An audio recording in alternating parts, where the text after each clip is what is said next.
Let's make love.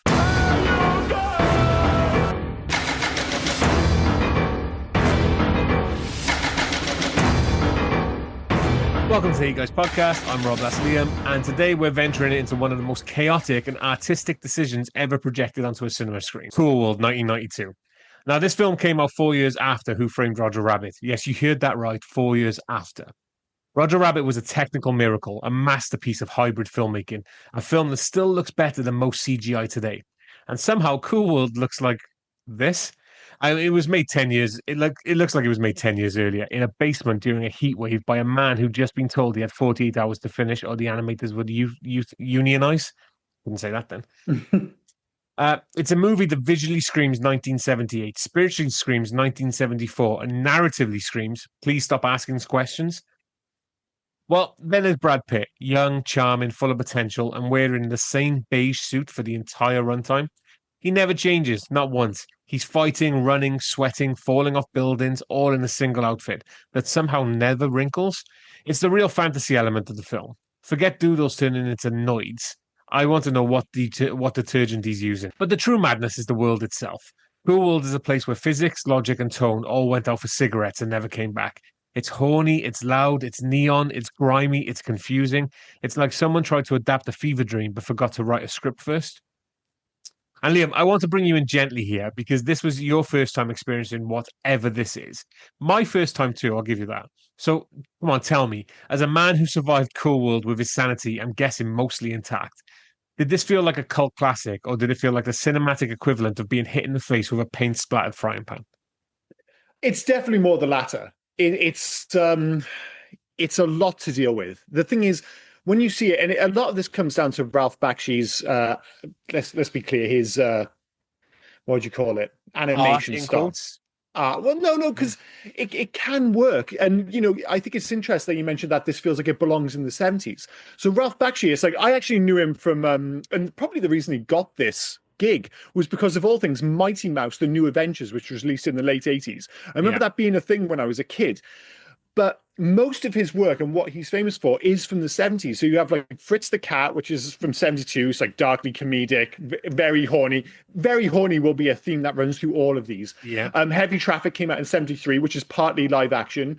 The wonderfully named Coonskin with Barry White of all people came out in 75, which if you go and watch a trailer, looks genuinely interesting. And again, unlike this, what works to one extent or another is the fact that it's set largely in the real world with the animation coming in rather than the other way around, which I think is one of this movie's greatest sins, because to compare it to Roger Rabbit, simply put, it doesn't work. And then, the most famous ones are probably Wizards, the Lord of the Rings, the famous Lord of the Rings adaptation from 78, and the one I knew growing up, Fire and Ice from 83. Now, if you go back and watch that film, the animation is actually kind of cool. But what it proves is that, and sorry, this is a bit of a rant to start things off, which will come as a surprise to absolutely no one, is his animation style, and certainly in this film, is very much based on the Fleischer Studio style, which was developed by Paramount in the 30s and 40s, seen as like kind of competition to Walt Disney. But it's much more dark and much more disturbing. But their best animation is the stuff which isn't anthropomorphized. I think that was the right way to pronounce that. Anthropomorphic. So, and it's true of this film as well, the human characters actually look and are animated fantastically. Like Holli Would, whatever you might want to say about her, she is the sexiest cartoon character ever put to film. I had that written down. Is she sexier than Jessica Rabbit? She's sexier than Jessica. I was looking at a list of sexy cartoons. So there's like the silly ones. So you have like Robin Hood. So this is gender neutral. Robin Hood from Walt Disney's Robin Hood. A lot of people had a crush on him. Tramp from Lady and the Tramp, but a lot of people like that dog. Miss Bellum from the Powerpuff Girls. I mean, I never watched the Powerpuff Girls, but it's stylized, but she has curves in all the right places. Ryder from Tangled is indeed a very handsome man. Lola Bunny from Space Jam. I remember her being quite hot when I was growing up, as far as bunny rabbits go. I was going to say Elastigirl, but that just could be the Holly Hunter voice thing. And the same with and it's the thick as well. Like she is thick. Thick with two C's. Yes, without question. And Anna from Frozen, which again I think might be a voice thing. But really, when you're talking about traditionally sexy, like make no mistake, the competition is between Holli Would, Kim Basinger's Holli Would, and Jessica Rabbit.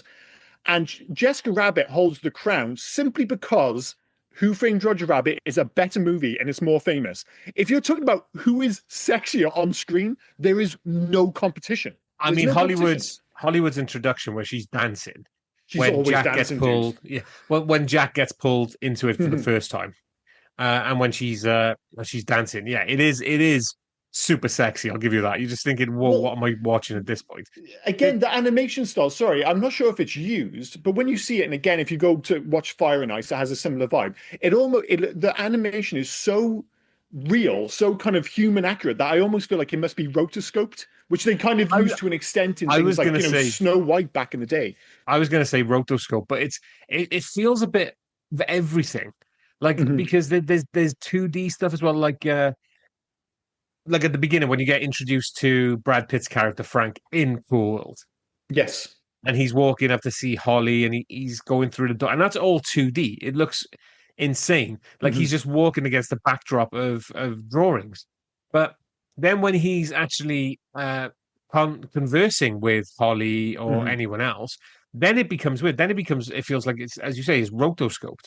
So Mhm. Mhm. there's a mix of everything, and there's a lot to cover with this film in regards to, I mean, the story for one, the Mhm. story of Cool World being a thing that existed before Jack. Jack. So, like, yeah, the idea is that like Cool World itself has implanted the idea in Jack's mind, Yeah, and and Jack thinks he's he wrote basically it. just he's just basically recreating something that already exists. Again, it's one of the many themes which is kind of tiptoed around but never dealt with in any And that's it. meaningful way. And because we need to try and decipher this. Jack apparently all this mind is because it was mentioned once, or there's just a brief thing that was shown on screen that you Mhm. have to decipher. Jack's in prison Mhm. for what doesn't feel like should be the amount of time he'd be in prison for murder. It feels like he's only done a couple of years, like 8 or 9, 10 years, something I like think they that. said 10 years he was in Oh, there you prison go. Then. for. So he's done 10 years for murdering a guy that was shagging his wife. Yep, yep, yep, yep, yep. Okay. Murder of passion, He all that. he wrote Cool World in prison, Mhm. got Mhm. it published. Yep. The only comic that this comic book place sells is Cool World, and one Spider-Man comic that's behind him. Oh, you mean Uh, sorry? You mean that when after he comes out of prison, he goes to a comic book store to apparently just buy loads of his own comic, which is fine. And of course, like any comic book store, the woman behind the till is super hot, and the guy who wants a signature from him, who doesn't even know who he is just like an 80-year-old guy. When's the last time you saw like an 80-year-old dude in yeah, a comic book? in It's a the comic. Well, weirdest comic book store. to be fair, if the Fran Drescher type woman is behind the counter, that's the only reason he's going for it. He's not going Yeah, for I'll give you comics. that. I'll give you that. Yeah. And the other question, like he drove to a house, Hmm. Hmm. and I'm thinking, then has he gone back to his house where I guess he murdered the person? So, But then, but hang on, sorry, I do have the no, answer no, for go that for it. because I thought because he was going back to this house, and I thought, oh, is this the house that has been left untouched for 10 years? Hmm. But really quickly, the corner of your right-hand screen, you Hmm. see a moving man moving a bed into the Okay. place. Okay. So no, he is just, I guess, bought that the same day or while he's in prison, he's been able to buy a house, get it furnished, Hmm. get his art. And why is he allowed art supplies in prison? I don't know. I got to be honest. I feel like you're asking all the wrong questions as far as this movie goes, but they're all good ones all the same. This movie has a lot more problems than as to how he furnished his new house when he got Oh, out of prison. I'm getting to the big problems. Don't worry. But yeah, I have no idea as to like I don't know how the prison system works. Like the thing is, I guess like if you've been in prison for 10 years, there must be a way when they know that say, oh, you're getting out in like a month or two, they must have a system in place where they're like you can organize housing because they can't just throw people out into the street and be like, good luck, fucking buddy. If you've That been in prison for 10, 20 years or whatever. So there must be a that system in place. that prison as well felt sparse. Like when it did the bird's eye view of the prison, it looked like Mhm. some walls with 4 towers. There was no blocks in Well, the it was middle. There a was nothing. very strange prison. So you've got a prison where, it's for murderers. So, you think it's going to be high security. And you've got this white nerd in there. And everybody's just like, when he's leaving, it's like, yo, Jack, you the man. Jack, give me a high five, brother. I'm like, why? Why? There's nothing about this guy which suggests he'd be the most fucking popular guy in prison.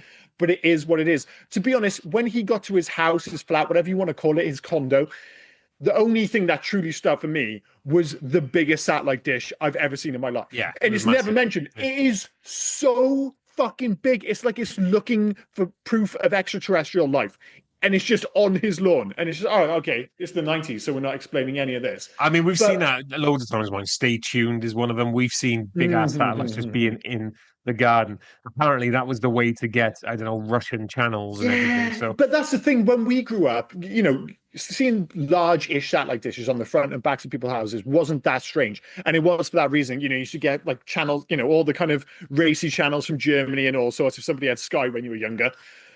But there is a limit. That one is industrial size. It's a military one. Anyway, it's besides the point.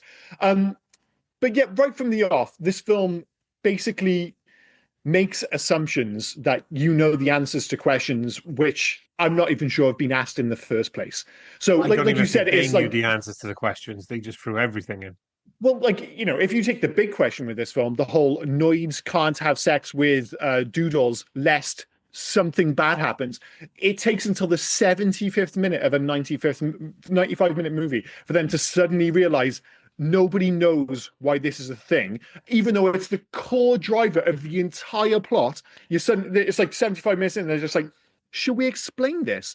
But a lot of the other stuff, they just don't bother explaining. It's like when Brad Pitt suddenly arrives in Cool World because of Dr. Whiskers or fucking Vegas Vinny, whatever. He's got two names for reasons I don't understand. No, he wasn't Vegas Vinny. He was just Dr. Whiskers. I thought he was Vegas Vinny as well. No, my apologies. At the end of it, he held on. He found the spike. He knew where the spike was as well because of the Vegas Vinny stories. He held on to the spike, but didn't hold on to it long enough, so it didn't become human. Okay. Yeah. So, but yeah. So Frank goes to Cool World. I'm not exactly sure why. At any given point, they seem to kind of go in and out of Cool World, but there's no rules established as to why or how they can do it. So I don't understand how. So I kind of got why Frank went in. Whiskers was trying to get out, but managed, I don't know, set the reverse button on his machine, I guess, and pull Frank in. But you're making what you are making. No, Whiskers said. He said, I was trying to get out, but I pulled you in instead. That's what he said. And it just so happens to be at a time when, and so we do have to talk about this briefly. So he comes back at the start of the film. He's been to war, 1945, and for some reason he's got this amazing bike because he won a bet with an Italian. Okay, sure. He then takes his mum for a ride on a motorcycle. I don't know about you, dude, but I found that very, very strange. Yeah. I don't know why it's gay, but taking your mum for a bike ride is gay. I don't know how to explain it. It just is. And it is such a strange sequence. And then all of a sudden, they hit a car. She's dead. He's suffering from PTSD. It's a fucking intense sequence. And then all of a sudden, cartoons. I'm just like, wowzers, man. This film is going for it, dude. I'm going in. I had two Rob takes, so I'm going into my one Rob take now because you've already mentioned it. That bike. He didn't win it from an Italian. Well, he was maybe Italian. He won it in a bet in Italy. Oh, okay. Fair enough. Yeah. How is it now in Las Vegas the same day he gets home? Again, it's like the moving thing. It makes no sense. It makes no sense. And it feels, the whole sequence feels so needlessly forced and unnecessary. It's a ludicrous sequence. The weird casino in the middle of nowhere that's just full of men in suits and women who are drunk. And the weirdness of they weren't driving that fast, but apparently they were fast enough to kill everybody. It seemed absolutely insane. Well, the thing is, right, but especially towards the end of the film, you suddenly realize that they're hinting at a depth behind Frank's decision to stay in Cool World because the whole idea that the pain in the real world is too much. Between war and his PTSD and his mother dying because of his error as soon as he gets back, it's all too much, and that's why he stays in Cool World. This realization, again, comes so late in the movie. Instead, what happens is, he just magically appears in Cool World, and then 2 minutes later, he's a private detective in Cool World. No explanation again. No, and the whole thing he's doing at this point, his only interest apparently is stopping Noids and Doodles from fucking. Which, by the way, if you haven't seen this movie, you're probably listening to us going, "Wait, they keep talking about Noids and Doodles fucking." Yeah, that is the whole plot of this goddamn movie. It's so insane. It's 2 minutes for us, but it's 40 years for them.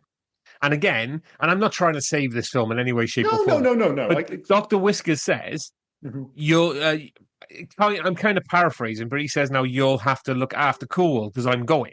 Yeah, so I've So missed all Frank, these. I feel like yeah, the answer to all my questions is, well, Dr. Whiskers actually said. the answer to your questions is watch the fucking film. Listen to Dr. Whiskers. Yeah. Dude, they're all like a line kind of snuck I away. honestly thought Dr. Whiskers at the beginning was going to be a bad guy because Mhm. he's mad scientist type, but then he's got two of the biggest goons I've ever seen. But no, apparently he's a good guy. Okay, fine. Yeah, yeah. But Frank becomes a copper. Mhm. He's got a partner who is the most annoying thing I've ever seen in that fucking nail spider thing. Oh, that cock You know? blocking motherfucker. Yeah. Yeah, yeah. Oh, Totally yeah. nice. Fucking hell. So Frank becomes a copper over time, Mhm. but I don't know where the rule. I really don't know this one either. Where the rule came from about Noid's fucking humans, or how they knew if you fucking if a doodle fucks a Noid, Mhm. the doodle becomes a Noid. But But also messes with the world and brings it all. Well, again, also that it's sex scene was weird because I didn't see, and I wasn't really looking. We were watching that sex scene from start to finish, Mhm.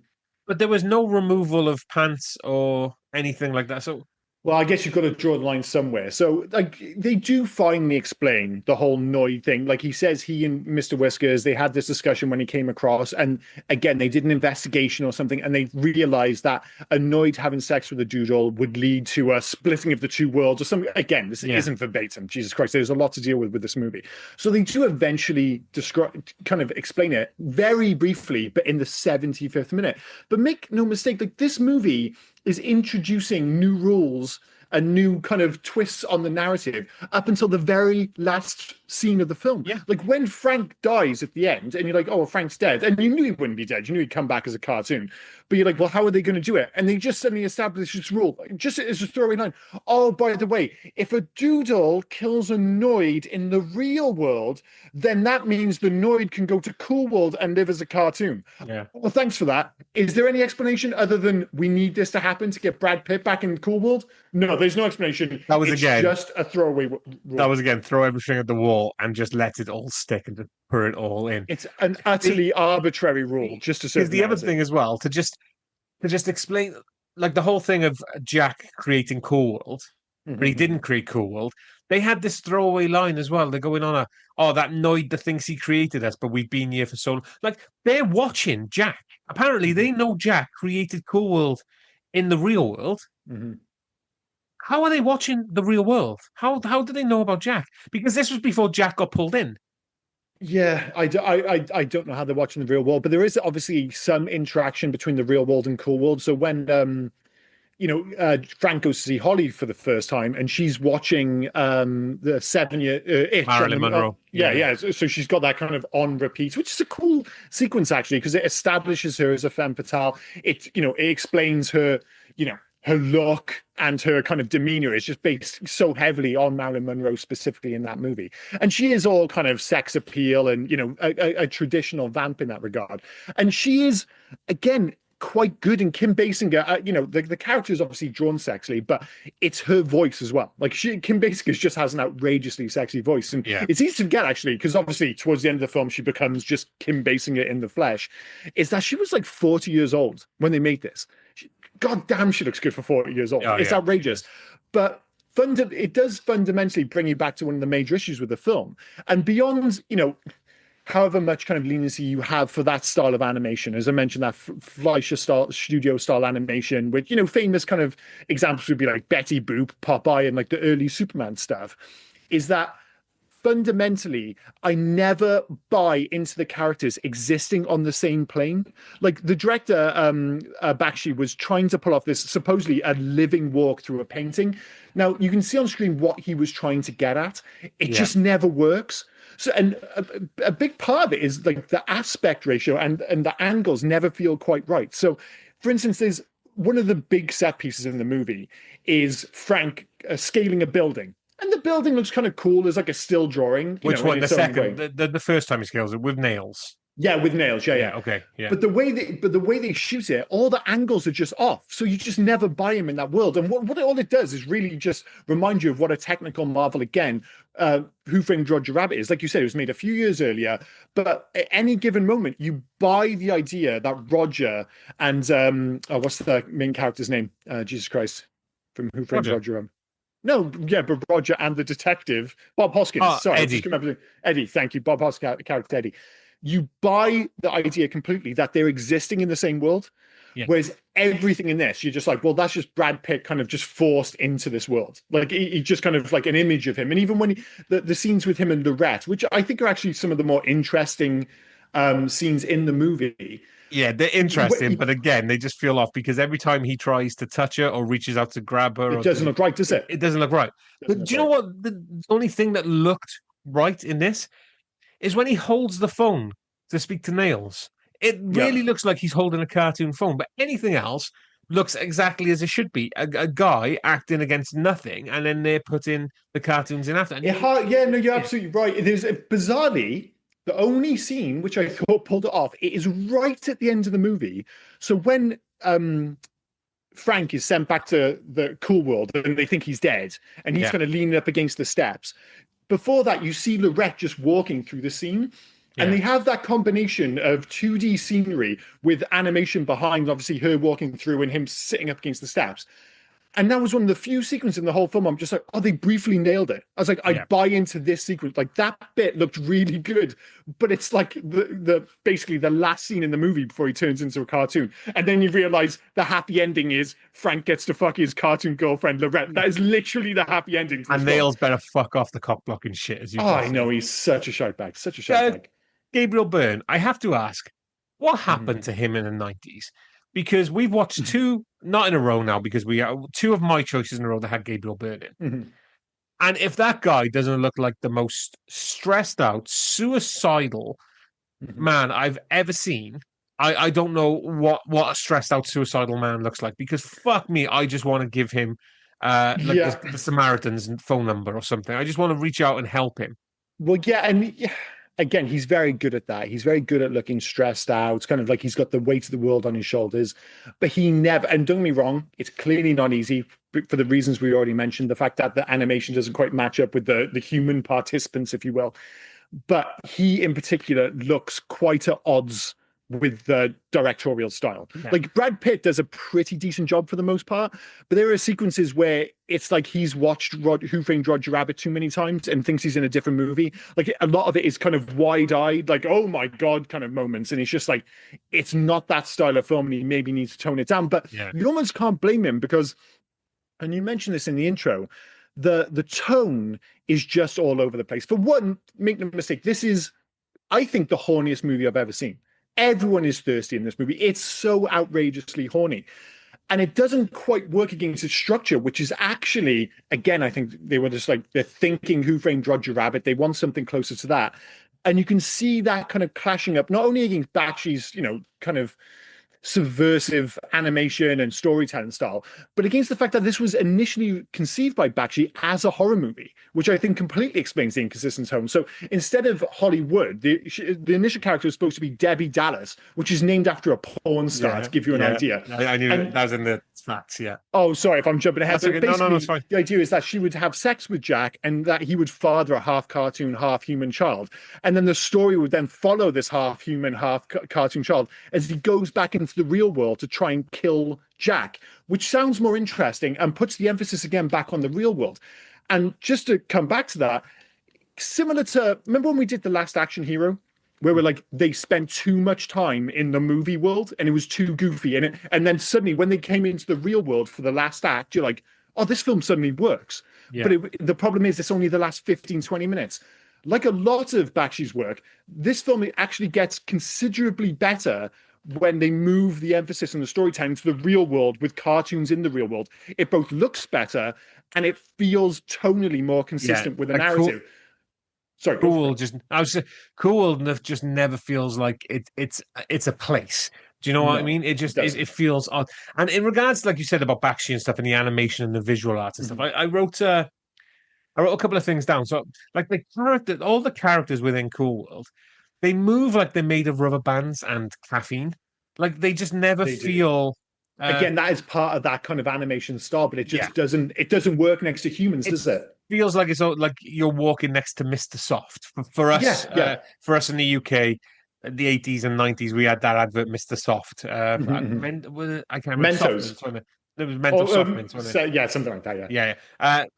And the other, like, I don't know, the whole world feels like it was just drawn really like by a cartoonist who hasn't slept in 3 days and just fucking just drew like the whole all of it was dark. Like the when you think of Toons, you think it's meant to be bright and fun, and but Mhm. this entire thing feels like a fever dream or a nightmare of just what would happen if I got sucked into a nightmarish Toon landscape where a really hot blonde woman wants to fuck me. Well, Like that's the her, problem, isn't it? Is that her she building, doesn't her go for building it. where it was curved and Hmm. look horror, like the door has a mind of its own. Hmm. Well, it has a like a Bob Marley, Yeah, not yeah, Bob yeah. Marley, Bob Bob Marley. Cratchit. Yeah, Yeah, yeah. it has like a Bob Cratchit-esque Scrooge door, Hmm. doesn't it? It won't let Yeah, you, yeah, yeah. Very like the clearly Muppets inspired by Christmas, that. Yeah, yeah. like the Muppets Christmas Carol. That's the one I'm Hmm. thinking of. When you go Yeah, through the yeah, yeah. door and that ghost pops his head out. Yeah, it's the whole world is fucking odd. It's very It odd. is, and I mean, it could have conceivably worked if it had been a bit more consistent. But like you say, it's like the fact is there aren't any other characters really like Holli Would in this movie, so she feels completely out of place. Oddly, to bring it back to a Muppet's Christmas Carol, that's a perfect example of a world where you don't even think about the fact that there are humans and there are Muppets in that world, and for some reason it just works. Like there's Yeah. no explanation; it just works on a visual aesthetic level. In this movie, it never quite comes together. And I think part of the issue, beyond the artistic choice, the actual fundamental design choice, the animators at Paramount were at the lot where they actually did most of the animation for this film. They were never given a screenplay. So they were just basically told, be funny and do what you want, which is cool for a kind of creative aspect, but it totally shows on screen. Like there are numerous moments where there are characters and images floating up on screen, like apropos of nothing. And it might work if it wasn't for the fact that they just float across the front of the screen. So again, even those don't feel like they belong Yeah. in the world. It's just like a random image floating across. And I'm just like, what is that supposed to convey? It just And they doesn't, the just world just doesn't come together in a kind of coherent way at all. and they're just designing anything that, like I said, they said be funny or I don't know, be Mhm. creative. And I think they went with the Jessica Rabbit style as well, where Hollywood is the only humanoid uh Mhm. looking cartoon character. You know, you could take Hollywood and place it into the real world. You could take Jessica Rabbit. All right, her curves are a bit out of proportion to Jessica Rabbit, but you still put her in the real world. It's more But when you stylized for have, sure. yeah, but when you have Brad Pitt's Mrs., Mhm. she looks more like Oh, Betty Boop. sorry, I forgot about her. Yeah, Lorette. Yeah, In but fairness, Lorette does look humanoid. I'll give you that. My well, apologies. a little no, but I'm the same as well. But I don't think she looks as humanoid as Hollywood. She Not quite. looks like yeah, she looks more like Betty Boop, where it's a more stylized version of what a human would Mhm, be. mhm. And the only other one then is the one that is in love with Hollywood, the Johnny Bravo looking guy wearing a suit. Which I thought that was going to go somewhere because I I thought he thought, was oh, going to he's be a going to be big like the big. bad or something. Exactly that. Yeah, Exactly and that. he was like he ended up being a fucking snitch. Is it Lorette or Lynette, by the way? I always mix those two up because I was looking at my notes. On one set of notes, I've got Lynette, and another one I've got Lorette. So I'm like, I should probably double check this because I don't want to go the rest of the podcast saying the wrong name because I've certainly done that in the past. I don't know. Bear with me a second. I'll I find think the it's cast list now. Lynette. Well, like speaking of Lorette slash Lynette, it's another one of those potentially interesting. Lynette. Lynette, thank Lynette. you. Yeah. So Lynette and Frank, I think again is a genuinely interesting concept. Like their whole relationship, this idea that he's like kind of sexually kind of backed up because they can't actually. Oh, well, again, they never make it clear. It's like how I far had can they go? I What are the wrote this rules? Can he round third as long as he stops before home plate? Is that okay?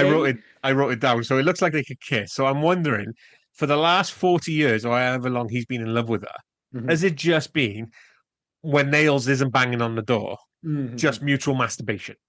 Are they just Yeah. staring at each other and just, or can she finish him off and he finish her off? As long as there's no actual penetration, is that where the Well, line is? this is if this film had been much more popular, this could be like the modern day equivalent of like Gremlins, where we all discuss the rules of Cool World. It's like, oh yeah, but can you finish as long as you don't go in, as long as you don't break the, all that jazz? I don't know. Like so many things in this film, they just don't bother explaining it. But again, it was just kind of infuriating because I thought there was an interesting idea there. I thought Frank, again, with his PTSD, they're kind of setting up an interesting concept of this guy who's just like, I don't want to go back to the real world. Yeah. I just want to stay in cool world. They don't even deal with the fact that it's 40 odd years later and he looks the same. So that's one. Like they never really Wearing the answer that. same suit, by In the the way. same suit. Then when he does go back to the real world, he's completely nonplussed by the fact that it's 50 years later. And suddenly it's gone from 1945 to 1992. It's like, nah, no big deal. I can just ride with this. The other thing about the real world is nobody seems fussed on this. So they're wacky neighbors who just walk through the door as soon as they see one sign of trouble. One of them in particular, basically goes on the adventure with them at the end of the film. They just adds an additional character. She doesn't bring much other than what she doesn't bring is disbelief. All of a sudden, she is seeing like cartoons come to life, all this shit going on, like Jack with his super cartoon powers, which just come out of fucking nowhere. And she is just like, yep, that seems totally legit in Vegas. And all this is happening, by the way, in the Vegas Strip. Yeah. Nobody bats an eyelid. There's not a crowd for this. It's just like, all right, yeah, well, it's Vegas. These kind of things happen. It's like, no, they don't, dude. No, they do not. Very strange. Again, like you said, nobody's when they're turning into toons or anything like. Nobody seems to care. Fucking Jack's neighbor, who they just barged into his house, by the way, neighbor and the mum, like because they heard the bang. Okay, that's fine. And then she was all on board. She was like, "Oh fucking hell, the bang's happened again." Like, I'm in love with Jack. Okay, where did that come from? Like, she didn't say it, but I was like, she's Even Jack being in love with Holly feels like a kind of like at one point. He's obviously got this obsession with her, but it seems to be kind of like he's trying to get his head around the world and her concept as a character. And then the next minute, he's in love with her, and they just go. You would think, given that the kind of again the core driving element of this movie, and I can't believe I'm saying out loud again, is this idea of a doodle having sex with a Noid so they can become a real person. It's very much like Pinocchio in many respects. There's no kind of moral quandary for Jack, even though he's been told by Frank, it's like, dude, don't do this. It's going to be the worst. He doesn't explain why, but he's like, do not do it. He falls and has sex with Holly almost immediately. Instantly. And that sex scene, as bizarre as it is, and again, just that idea of just how horny this movie is, everyone is getting off on the fact that Holly is having sex with Jack. Like, everyone is keen as fuck. And it just happens. There's no build-up. It just happens. It's weird baby Freddy Krueger and his gang climbing all the way up the stairs to just watch it. And it looked like that's mutual masturbation. It looked like they all came outside the window when she came. That was the way they reacted. And it's again this idea that this is without question the horniest movie I have ever seen. It's like aggressively. The only thing the only thing this film is more than horny is just really aggressively early 90s. And you get it right from the intro. It's the font, that kind of techno soundtrack, the suit, everything about it. I'm just like, man, this is like the most 1992 movie ever. Neon-soaked dreamscape that's going on. And going back to like when you become annoyed after sex, it looked like at least she had to nut. Because she's riding the fuck out of him. You don't see anything from him. You see all her moanings. Well, it comes back to the Gremlin style rule. Like, do you have to go to completion? What happens if they're not very good and you don't cut? If he would have pulled out before, like, does she become annoyed or is she done then? I don't know, man. Like, let's be clear. There's no way she wasn't going to completion. She was ready to pop. And let's be like, when she comes into the real world, like the whole thing is, again, she's just like super obsessed with dudes. She's just like, oh my God, look at all these guys. I just want to have more sex. It's very strange. When she was in the real world as well, and she can drive a real car. That's fine. I guess skills translate from toon to real. That's absolutely not a problem. Did you recognize the valet? So the valet who said, I did. Yes. Sorry. Yes. Yeah. So you probably didn't know his name. He's been in everything, but he's Paul Ben Victor. Yeah. His name's Paul Ben Victor. I recognize him most from, there was an Invisible Man TV show back in the early 2000s. Yeah. And he was, and it was one of the shows where they create the Invisible Man formula. It goes to the wrong person. He now has to team up with an agent who then they do solve crimes and shit. Yeah. And he was the agent that the Invisible Man had to team up with. So I've always recognized him from that. But I bet you he's been in a lot more things that are a lot more famous than that Invisible Man TV show. He's been in everything. Yeah, exactly. He's been in fucking. I'm not even going to start. Well, I'll say he was Daredevil as well. He was the guy that fell on the train tracks in the Ben Affleck Daredevil in 2003. Okay, yeah. Fucking 2003 was the original Daredevil. Jesus Christ. That's But okay. No, that's okay, right? Because we were talking about this recently about like certain films. You suddenly realize they're like 20 plus. It's like when I found out like Batman Begins was 21 years old. It's like, oh my God, that feels rough. But there's something like Ben Affleck's Daredevil feels so early, and maybe it's the Evanescence soundtrack and everything that comes with it. I'm like, no, that feels like 25 years old. That feels so that is associated so clearly with my youth and university and stuff like that. I'm like, I can deal with Daredevil being 23 years old. I just can't deal with Batman Begins being 21 years old for some reason. he was Luca in True Romance. Mhm. He was Vince Oh, D'Angelo. of course. He was Vince D'Angelo in Red Scorpion 2. Yeah, I know. There was someone out there going, of course, yeah, Red Scorpion 2, of course. Yeah, that's probably me. Yeah. But 1992, this film, the guy has never aged. He looks the fucking same back then. He looks like he was too old to be a valet in 1992. It's the hair. It's the hair. Because if Or the you lack start of balding, hair. It's the widow's peak. because he probably started going bald like quite early, and immediately it puts years on you. So everyone just kind of assumed he was 40 when he was like 25, and then suddenly when he gets to 60, you're just like, well, he looks the same as he did when he was 40. It's just one of the. It's kind of like the Steve Martin effect. Steve Martin looked 60 when he was 30. So when he's suddenly 80, you're just like, well, he looks the same. It's insane, absolutely insane. Okay, dude, he was in Tombstone. Yeah. He's in Tombstone. He's one of the gang guys. I mean, I'm not. How many? Oh God, I could watch Tombstone. It was Florentino, but how many film roles has he done? Oh, there you go. He's done 198. Yeah, that feels right. 198 small roles in interesting movies. Yeah. But yeah, I don't know. I'm just trying to get back to this because I'm thinking now in terms of that, I mentioned earlier that when it shifts to the real world, the movie does improve slightly. It still doesn't make sense. Like, where does Holly's outfits come from when she gets to the real world? Like you said, even if it's not his house, like if he's just moved in, she has like 5 outfit changes. She already had the outfit because she had an outfit specifically designed. So after they have sex, she becomes real life. Yeah, but that was in Cool World. But she put that. Yeah, but she put that outfit on. It was a real outfit that she put on in Cool World. So if she can get changed, why can't Frank? Why is Frank still in his suit from 1945? That's fair enough. But then when and in fairness, Kim Basinger in that first suit she's wearing in Cool World, I mean, absolute bombshell. The one with the H. The one with the H and the W on the tits. Yeah. She looks absolutely. I mean, she looks dynamite in this film, full stop. But she looks absolutely amazing in that sequence in particular. But then when she comes to the real world, she changes like 6 times. I'm like, all right, everything in Cool World. I'm like, I know, I totally understand your issue. If she can have an outfit change, why can't Frank in Cool World? Because you can explain anything away there as Cool World magic. But when she's in the real world, I'm just like, where are these outfits coming from? Like, well, when Frank fell through after her, she managed to land on the settee. He landed, I don't know where he landed, all sweaty and on the table. Like, but he was soaking wet. Mm-hmm. He fell through with like a hat box.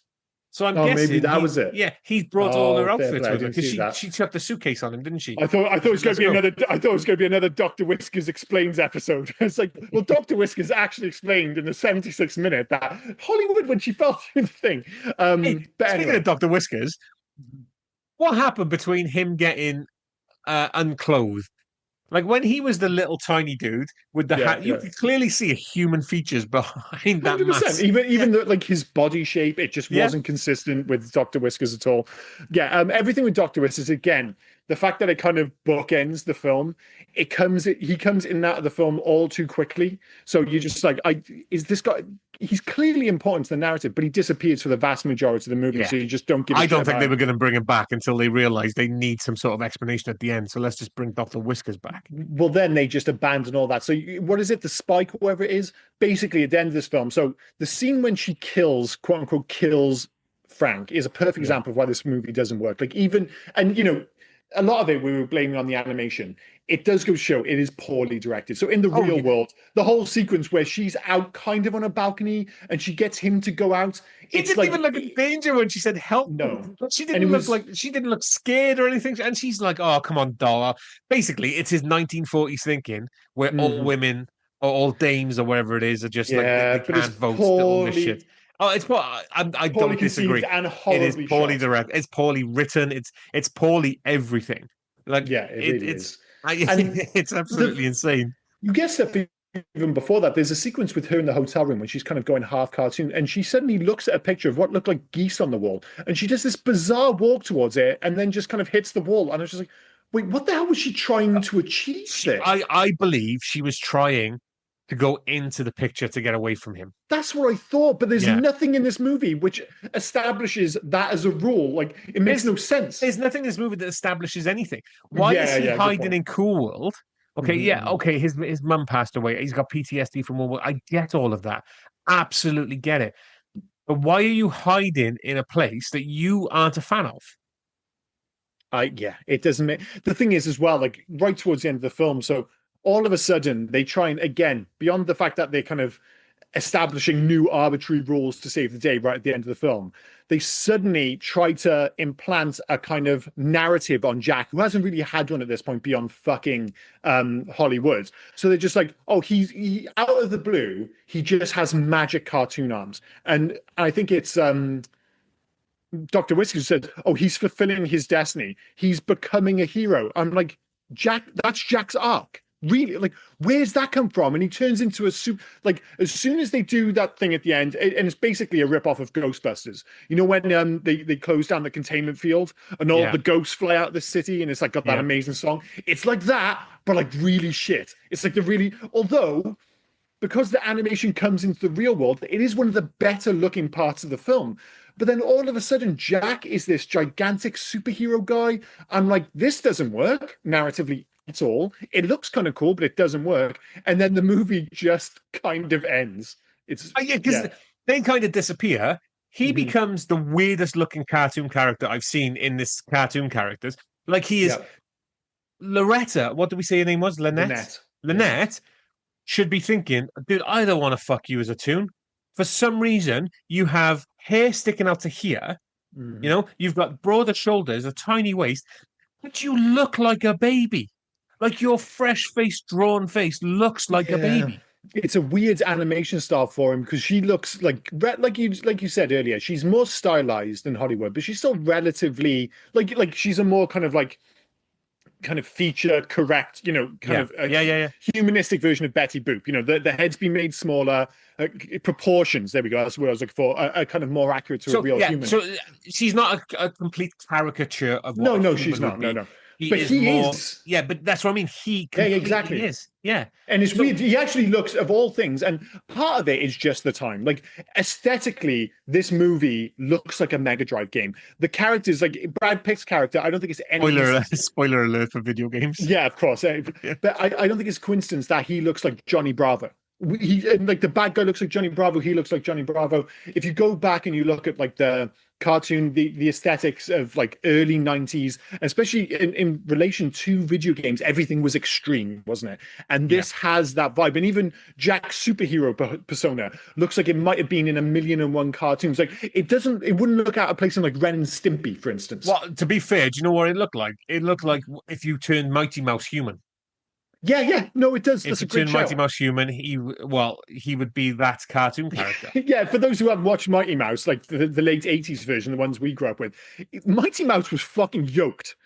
He was a yoked dude. Like, if you go back and look at him, he's ginormous. I'm just like, my God, he's not like, oh, it's just like a superhero mouse. That mouse has been goddamn lifting. So, yeah, he does look a little bit like that. But, yeah, as we already mentioned, the movie then suddenly just ends with Frank finally getting to have cartoon sex, and then Jack's a superhero with a very disgruntled Holli Would, and I don't quite know what's going on with those guys. But you're just like, well, I guess that's the end of the movie. And even they're just like, they kind of just throw in like a few kind of animated tidbits at the end just to say, yeah, it's definitely the end, guys. This movie is over. You should leave. Is her penance now she has to be stuck with Jack and just like... I guess so. And also... Like so much of this film, don't think too much about it. If toons can't fuck noids, are they virgins? Well, they can fuck other cartoons. Like Doodles can have sex with Doodles. Like there's no way everybody. But then you think they wouldn't be so sexually repressed. Yeah, well, that's right. I'm not sure if repressed is the correct term because they're clearly, they're obviously keen, but they're so obsessed with sex. You would think if they were that obsessed, the Doodles, would all be having sex with each other. But it seems to be, we just want to have sex with humans, and that's the only thing of interest. So yeah, but then like say if you went to Holli Would in the world of Cool World, who would she have sex with? like one of those like monster dudes. It's I the don't know, Johnny man. Bravo guy, isn't it? I mean, to be fair, if she wants to get off, she gets that weird baby thing with the finger knives to finger her because he's reaching places that nobody else is reaching. Well, yeah, I mean that sounds quite crass, but it's a weird like the it's not just sexualized. Like it is border, like it is erotic at times. Like that first interaction with Frank and Holly Would, like she like sucks on his finger and stuff. I'm just like, Yeah. I don't know who this is aimed at. I really don't know who. And there's no. Listen, this movie bombed, in case you didn't know, and it is of zero surprise. It doesn't, it's too goofy to really appeal to adults. It's far too horny to appeal to kids. So I just, there's probably a few like 12, 13-year-olds. Like basically, if we had watched this when it came out, when we were like 10, 11 years old, we might have thought it was cool for that brief period. But yeah, going back to now, it's it's a time capsule if nothing else. I'll give it that. I said to a friend, I said, sorry, a friend. You don't know him. His name is Dave. Mhm. I was just like, I've got two friends, you and Dave.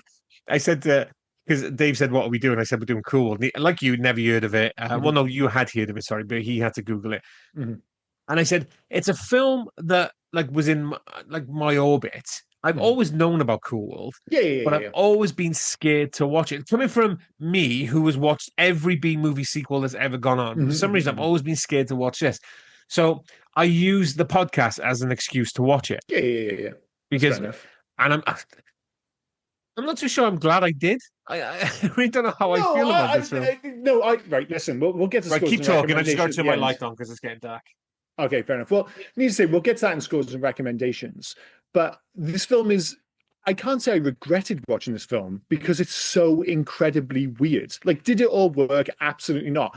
But like, I'll remember this movie for better and for worse. Yeah. And it's the kind of movie I will tell. I've already told people about it in work. Believe me, to spoil for recommendations, I haven't recommended they watch it. But it is worth sharing the concept of this film because it's so bizarre and it's so unique. So, yeah, is it good? No. Do I regret watching it? Also, no. Because, and like you said, it is a perfect podcast movie in many respects because there is no way in a million years I would have watched this. But like you picked it up for the podcast. I'm like, all right, cool. Let's give this a bash. Is it kind of bad? Yes. Is it bonkers? Yes.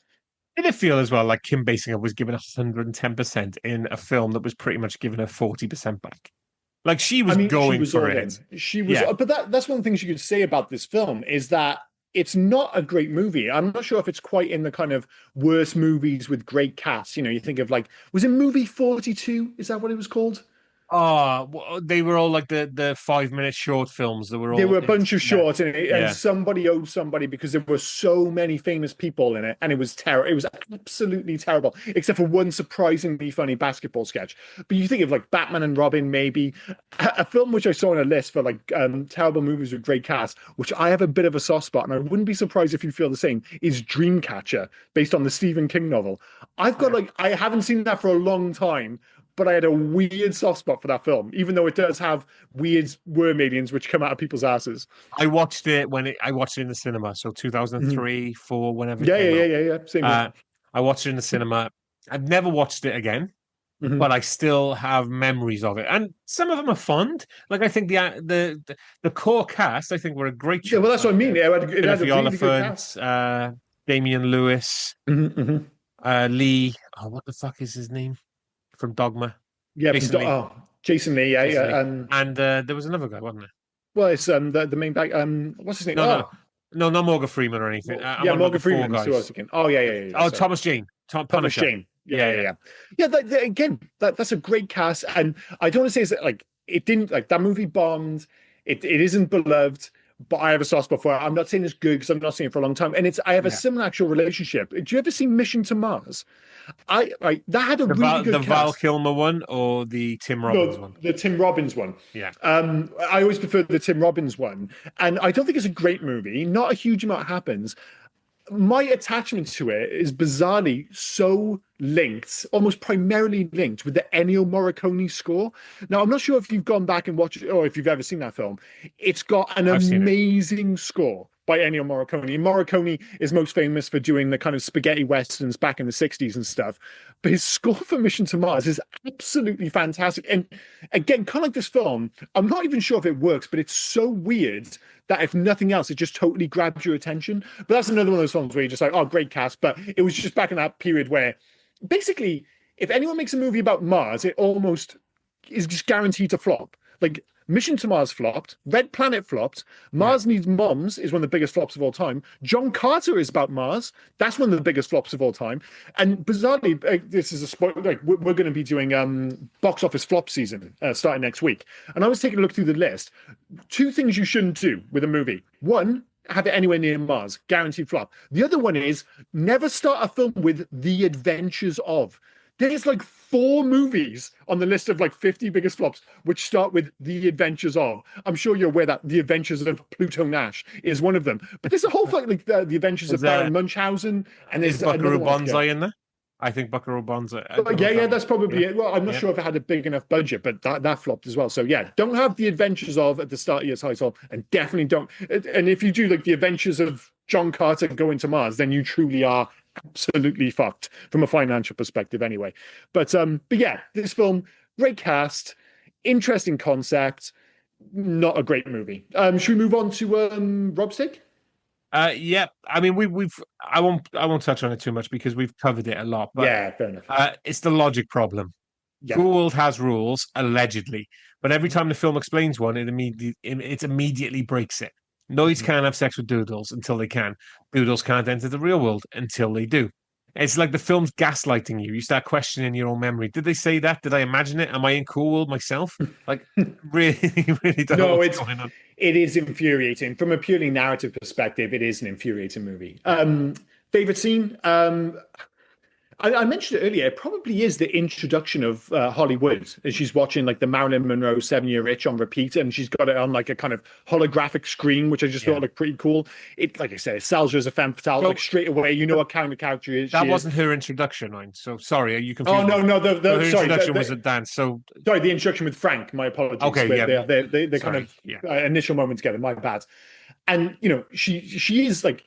There's no two ways about it. She's drawn incredibly sexily. And for all of our criticism of the animation style and the fact that that whole idea of like walking into a painting doesn't really work, you don't buy the human characters in the world, the non-anthropomorphic characters, the humanoid characters as doodles, other than the Brad Pitt one, funny enough, right at the end, they do work much better. And she is amazingly animated. The way she moves, she dances, I just totally buy into her. I'm not sure if she fits into the world, but yeah, I just thought that interaction at the start of the film was one of the more consistent ones. And funnily enough, if I was going to pick another one, I mentioned it earlier again, was that last sequence with before he turns into a cartoon, where you see Lynette walking around and then she runs into he's on the stoop and it's one of those brief moments where I'm just like, oh, I'm kind of buying into this movie.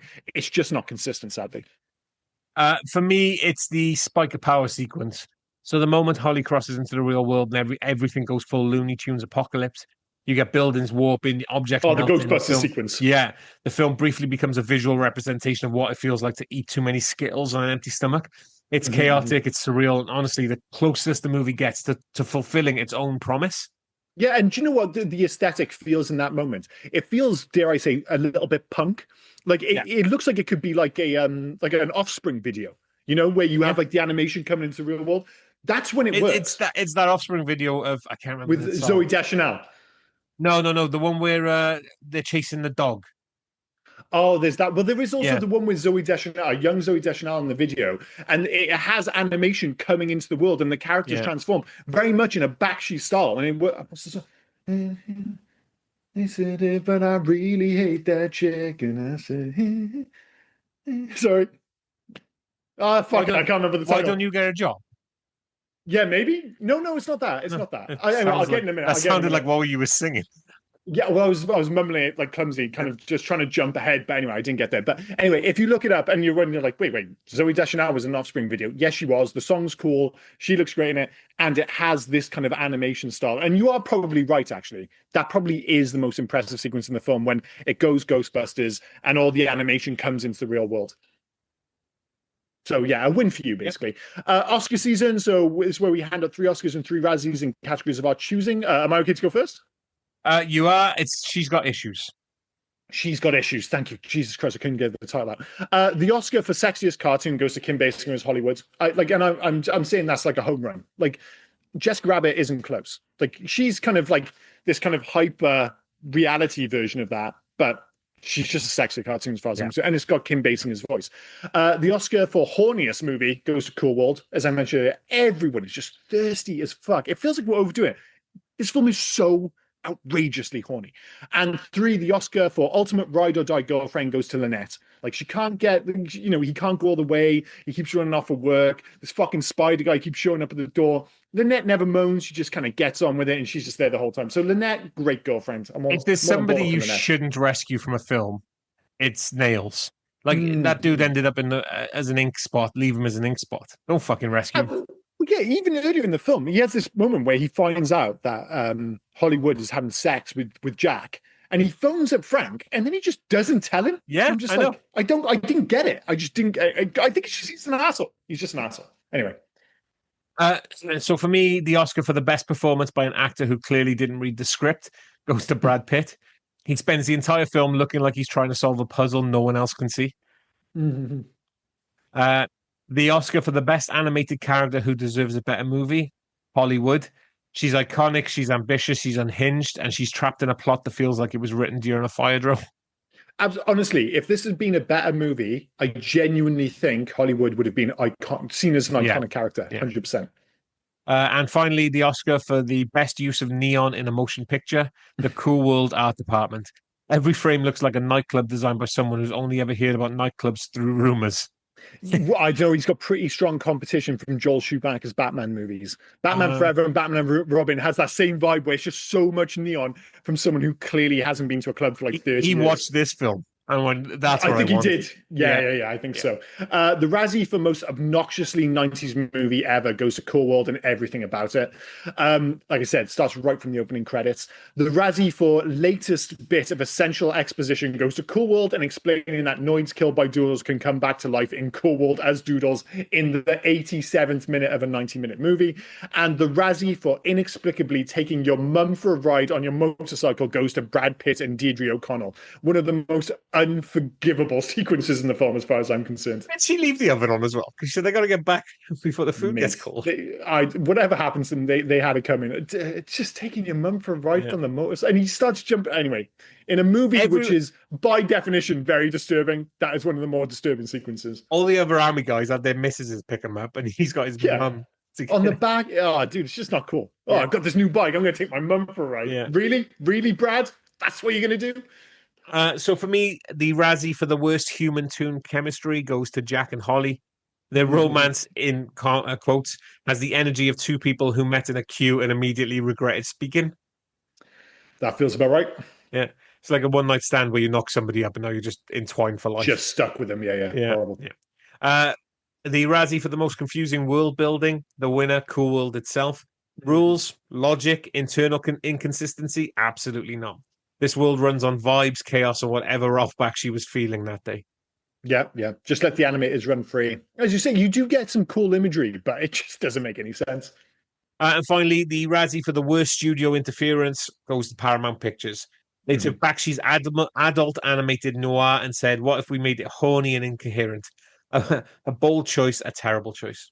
I don't think they would have made it horny. I'm pretty sure Bakshi would have made it horny already. His animation style, fundamentally going right back to Fritz the Cat, is very horny. Yeah. But I don't know. They tried to force it into a movie where it just doesn't work. It was, jumping into facts a little bit here, they spent they put Holli Would on top of the sign, didn't they? The Hollywood sign. Yeah, that was. I mean, we can deal with facts now if you want. I mean, that is one of the most amazing things about this movie is that as the promotional campaign for this film, they created a gigantic Holli Wood's, like basically, I don't know what you'd call it, like cutout. Right, I got it by here. So, as a publicity stunt, Paramount Pictures put a huge cutout of Holli Would on the D of the Hollywood sign, and it's huge. The studio donated $27,000 to the sign's maintenance fund, another $27,000 to the Rebuild LA fund. It was just after the LA riots, and paid for 2 park rangers to guard the sign 24 hours a day. The stunt angered local residents who picketed and demanded that the cutout be taken down. But again, it's that whole thing about like they knew the iconic character from this film was Holli Would, and she is, and she looks great, and she looks amazing on the Hollywood sign. It feels oddly it doesn't feel out of place. But the movie didn't work, so it's just been kind of relegated to the backwaters of Hollywood lore. Whereas if this movie had been a hit, people would still be talking about that. It was such an audacious promotional kind of ploy, one that on an aesthetic level totally worked, but there just wasn't enough for this movie. Even if they had the best promotional campaign of all time, people still weren't going to see this film because it's not for anyone, apparently. Tracy Lords was in contention for the role of Holli Would, but lost out to the more widely recognized Kim Basinger. Fair enough. I think Drew Barrymore was up at one point as well. Ralph Bakshi and Brad Pitt both wanted him to play Jack Deebs, but Brad said but Paramount Pictures disagreed. Fair enough. Yeah. I don't think it would have mattered. As we've said, but I'll go into a bit more detail. The movie was originally sold as a hard animated live action horror film. The original concept art that Ralph Bakshi used to pitch the film was significantly more disturbing than what ultimately ended up on screen, and had character designs stylistically similar to those found in Frank Miller's Sin City. Once Kim Basinger became attached, she and the studio became ambivalent about the kind of reaction the movie would generate, resulting in the studio deciding to soften the picture to a PG-rated dark comedy. Though the ratings board ultimately gave it a PG-13. So Kim Basinger was like, "No, I don't want to. I'm on now, and I don't want to do this horror shit. I'm out." Well, yeah, she supposedly wanted to make a movie that would be suitable for like kids to watch. It's just like, dude, this is a Bakshi movie. It's like that's not the kind of movie. I was like, basically, I think somebody showed her Lord of the Rings, and she was like, "Oh, that's cool. That that's family friendly. Anybody can watch that." Nobody was showing her like fucking Coonskin or Fire and Ice or something like that, which is just so much darker and so much more adult. And those movies work to one extent or another because it feels consistent within that world. And as I said, his style is so subversive. And when he's at his best and allowed to kind of work without the shackles of a kind of Hollywood system, that animation style does work. And it has been very, I mentioned earlier, the whole Offspring thing, it has had an impact on popular culture, certainly in the early 90s. So you can see why he might have been a popular choice, but they've just tried to force a round peg into a square hole. Wait, a square peg into a round hole. I do apologize. Whichever way you want to look at it, it doesn't work, and it doesn't work here. Yeah. Willem Dafoe was Ralph Bakshi's first choice for Jack Deebs. Can you imagine him as Jack? The lecherous face. I think it's a better movie. I think it's a better movie than that. Yeah. During a meeting mid-production, Kim Basinger told Ralph Bakshi and Frank Mancuso Jr.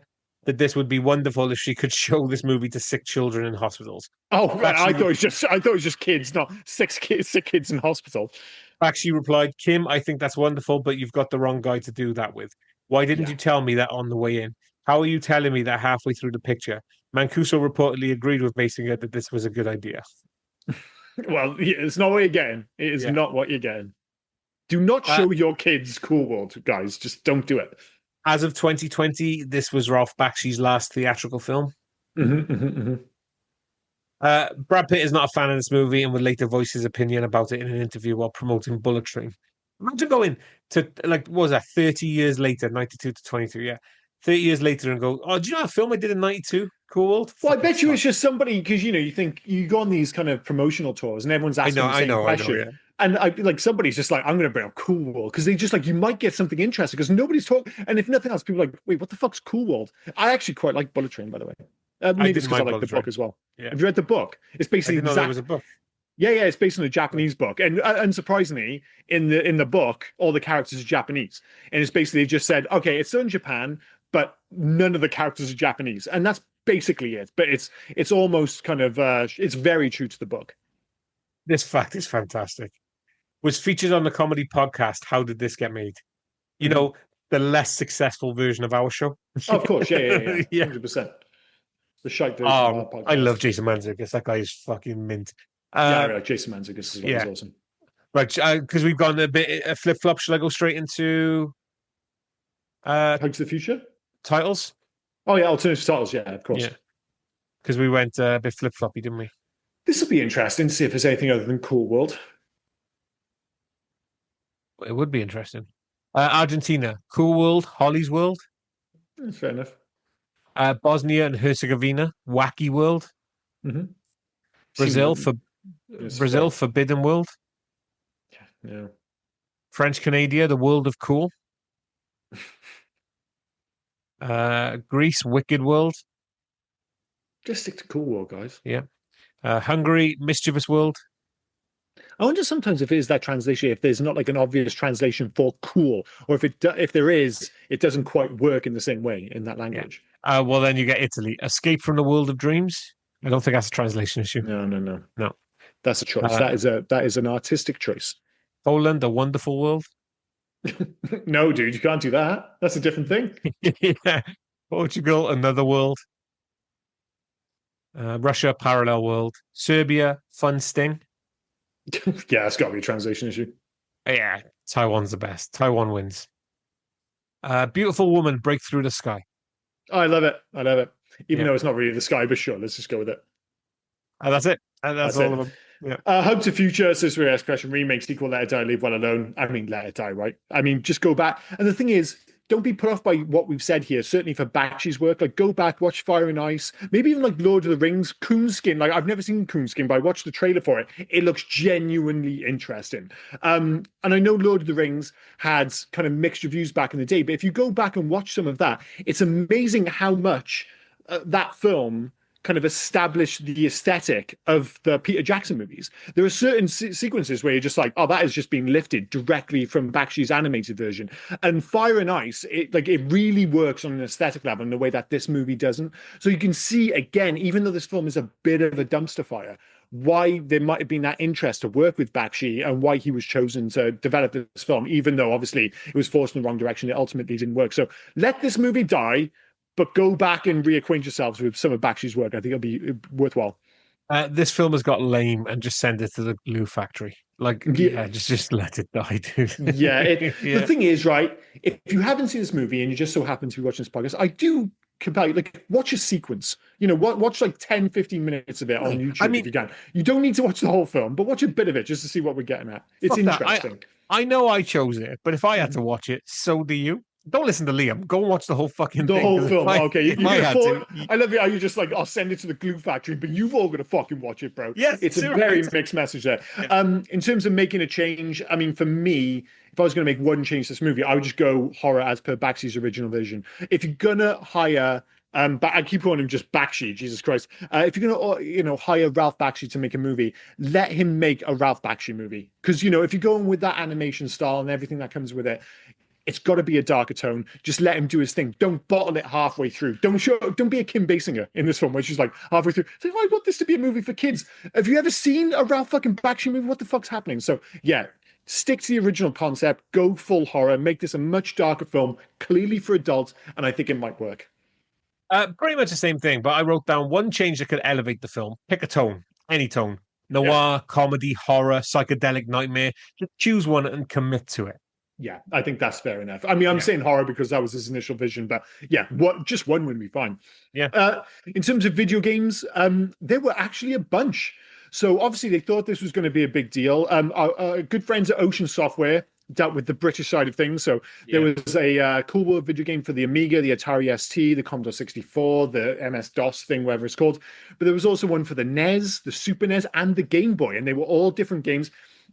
Aesthetically, they actually look quite cool. The games weren't great for all intents and purposes, but they capture the aesthetic of the film, if nothing else. The only thing is, they arguably made the perfect version of this a few years later in 1995. You probably picked the same one. I mentioned earlier that this movie looks like a Mega Drive game. So we go a 1, 2, 3, Toonstruck. Comic Zone. Oh, different.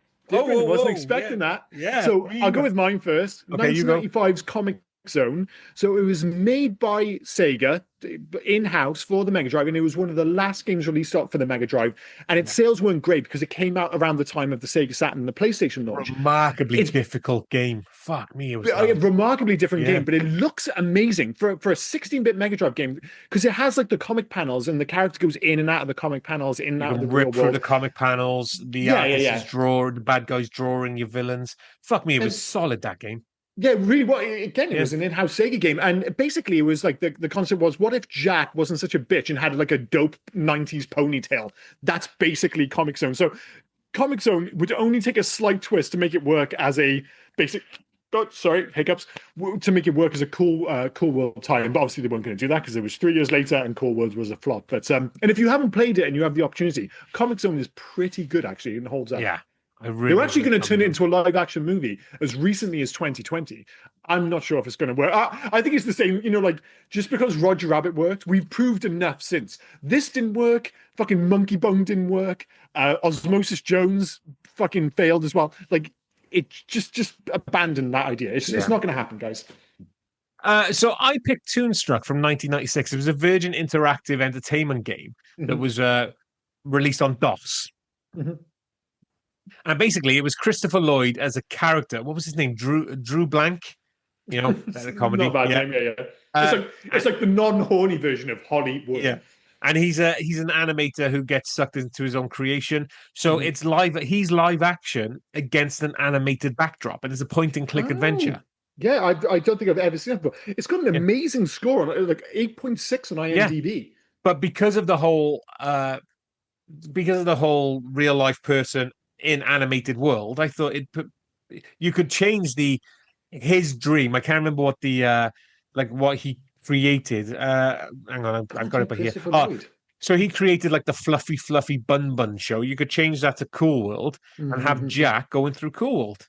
Yeah, like Yeah, aesthetically, it looks like a cross between, like you say, they digitize characters pointing to the wall, and like a LucasArts point and click adventure. It has that yeah, kind of aesthetic. I yeah, have, and I know, like I'm big into video games, always have been, but it's always been console games. And but I would have thought I would have heard of that. The fact there's yeah. a Christopher Christopher Lloyd in Lloyd. it, it's Yeah, held such high regard. That is the first. When you said it, I was just like, I'm sure I'll just Google that and I'll remember what it is. I was just like, I have no idea what that is, but it looks absolutely insane. So even though I think my one's probably more accurate, I think you win again just because you're bringing Toonstruck back into the world. your one is more like the action orientated one. Yeah, I yeah, yeah. like you play. You want to do a proper action game where you could be Frank I running thought through. aesthetically yours probably actually Yeah, right. If my version is like if you were doing a story about if you were doing it from Jack's perspective, and your game is more if you were doing it from Frank's perspective. I think that's probably fair to say. I would have gone the other way around because yours would be more action. So Frank would have been the But guy, the character in Comic Zone, he's the artist though. That's the creator. problem. Yeah. Okay.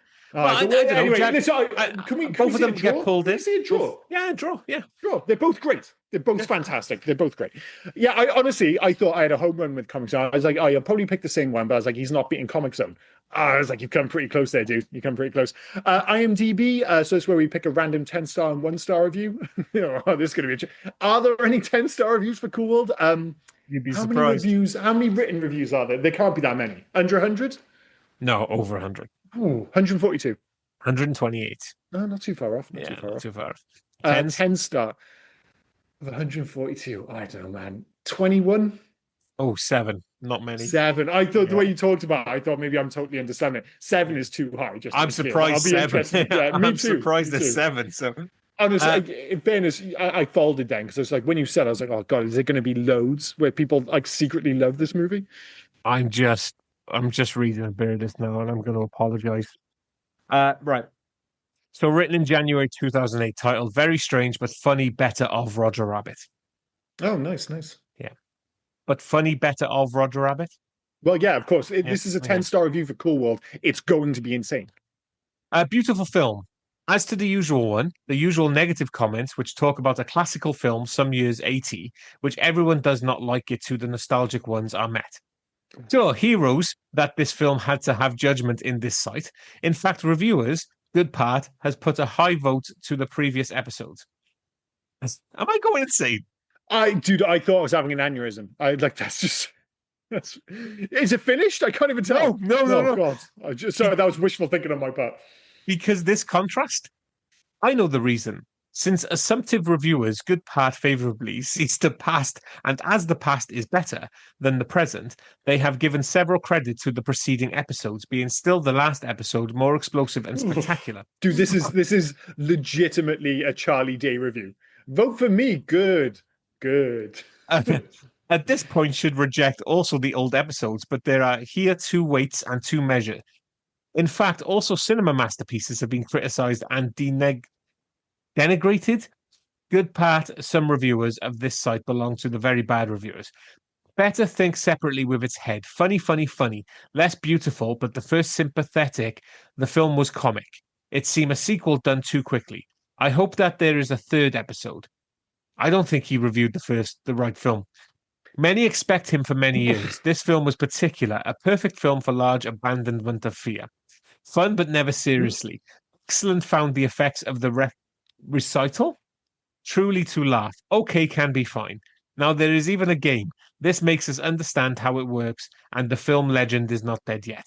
The legend continues, and careful Slimer is close to you. He's reviewed Yeah. Ghostbusters. The Well, special. I don't care what he's reviewed. I found that so upsetting. It I would have hasn't preferred finished. it. No, you have to call it a day there. I found I that got genuinely three lines. upsetting. I've gone All so right, go far. for I it. got to Go finish. for it. Go for it. Go for it. The special effects terrorizing but not amused. Sometimes on these topics must laugh a bit, but the success was resounding. A legend of 90 years, even though less than the first, without forgetting the basic comic, and unfairly hated, but somehow it is appreciable. What's gone on? That's one of the worst things I've ever heard in my life. It's just like the whole uncanny valley thing. It's like it Yeah. almost sounds like you're going to kind of develop a sentence, but it never quite gets there, and it just gets more and more infuriating as you're trying to grasp onto meaning and understanding, and it's always slightly out of reach. Yeah, I just found that wholly upsetting. So we're going to move on very quickly to a What do you 1 star do? review. I'll give. I've looked at another 10. Right, it's real quick. This 10. The Cool. so-called adult version of Roger Rabbit. Classical twist, 90s style cartoon about a cartoonist who has the ability to enter the world of his creation. A mad, abstract, demented world where a ruthless cartoon will do anything it takes to become real. 10 stars. I mean, it's better. It's a lot better. I still don't agree with it, but it's a lot better. Yeah. 1 stars. There's got to be a lot, man. There has to be. 32. 16, half. 16, man. I thought a lot of people really I wouldn't thought like it would this be. film. Right, so this one was written in 2006, titled "This is the worst movie I've ever seen." Mm-hmm. When I saw this movie in the theater in 1992, about three-quarters of the way through the movie, I left the movie theater in disgust of the utter awfulness and almost total lack of any entertainment value of this movie. I think that this is the only time that I've ever left a movie early.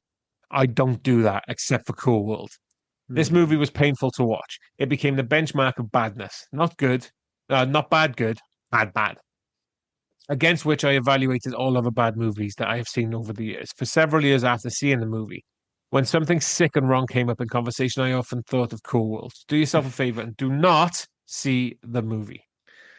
I mean, that's more coherent and makes a lot more sense. In fairness, I probably overplayed the 1 star thing because I suspect a lot of people could probably take. I think most people would be below 5, but I think a lot of people would be like 2 or 3 and be like, listen, this is mostly terrible. But there might be just that little kind of something which they kind of grasp onto. I wouldn't be surprised if like the majority of the reviews around 3 or 4. Do you have like that kind of bar graph? It's like which Yeah, is the we most do. popular review? We do. Just out of interest. I probably got this wrong as well. The majority, Mhm. 5. 5. Okay, fair enough. Well, I between thought 4 and 6.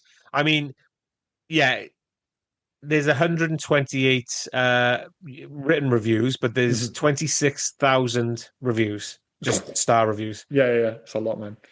And the majority are 5 stars. So Fair right in the enough. middle. That feels higher than I was expecting, but hey ho. I mean, Leads us to, sorry, go for it. there's a guy here who gave himself a self high five when writing this. I'm not reading the thing, I'm just reading the title. Uncool film. Oh, well, as long as he's giving himself a high five. Our own scores and recommendations. I've gone back and forth on this. And need to say, we've already made it clear we're not recommending this to anyone. I'm telling everyone about it because it's so insane. And I think that's what's fundamentally kept it away from a 1. Because the animation style, even though it doesn't work in this movie, I do think is interesting. It does have a great cast. Even though it doesn't work, it's always at least slightly interesting as something of a time capsule and like this really big swing. So I've gone for a 2, 1.5, 2. It's like a 1.5. I'm going to go for 1.5. I hate using halves, but it's a 1.5 for me. It's a 1, dude. It's a 1. It might even be a 0.5 if we're going halves. It's whatever you say about the cast can't rescue this. Bakshi can't rescue nothing. This entire film is an absolute mess, and I can't believe you picked it.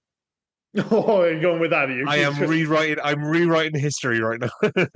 I'm going to stick with 1.5 because, as I said, I think there are a lot of terrible films which I would immediately just like I never want to think of that again. And I just kind of wipe from my memory.